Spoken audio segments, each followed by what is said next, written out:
بسم اللہ الرحمن الرحیم۔ بیت الخلاء میں بایاں پاؤں کے استعمال میں پھیل سنت نبوی صلی اللہ علیہ وسلم اور جدید سائنسی تحقیقات۔ سنت نبوی صلی اللہ علیہ وسلم ہے کہ مسجد میں پہلے دایاں پیر داخل کیا جائے اور بیت الخلاء میں داخل ہوتے وقت بایاں پیر داخل کیا جائے۔ تازہ ترین ریسرچ سے پتہ چلا ہے کہ اگر عین اس وقت ہارٹ فیل ہو جائے، یعنی دل کام کرنا چھوڑ دے، تو آدمی مسجد کے اندر گرے گا اور بیت الخلاء کے باہر گرے گا۔ جو غیر مسلمین اپنے ہاتھوں ان حکمتوں کا انکشاف کر رہے ہیں، کاش وہ ایمان بھی لے آئیں۔ اسلامی تعلیمات کی حقانیت تو اب اظہر من الشمس ہے۔ اسلام قبول کرنے میں اب کوئی تکلف ہونا ہی نہیں چاہیے۔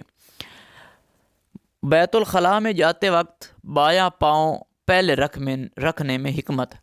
مستحب ہے کہ بیت الخلاء میں داخل ہوتے وقت پہلے بایاں پاؤں رکھا جائے، کیونکہ بیت الخلاء کثیف اور نجس مقامات میں سے ہے، لہٰذا اس کے لیے بائیں پاؤں کو پہلے رکھنا حکمت قرار دیا۔ اس کی حکمت عملی یہ ہے کہ اگر انسان کو چکر آ جائے یا سکتہ یا ہارٹ فیل وغیرہ ہو جائے تو وہ بیت الخلاء میں نہ گرنے پائے بلکہ باہر کی جانب گرے۔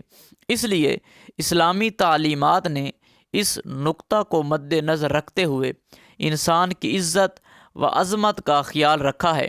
اگر انسان اسلامی تعلیمات کے خلاف عمل کرے گا، یعنی بیت الخلاء کے اندر جاتے وقت دایاں پاؤں رکھے گا، تو خدا نخواستہ وہ جب بھی گرے گا تو بیت الخلاء کے اندر ہی گرے گا، جس سے اس کا لباس اور جسم نجس ہو جائے گا، جو اس کی توہین کا سبب بنے گا۔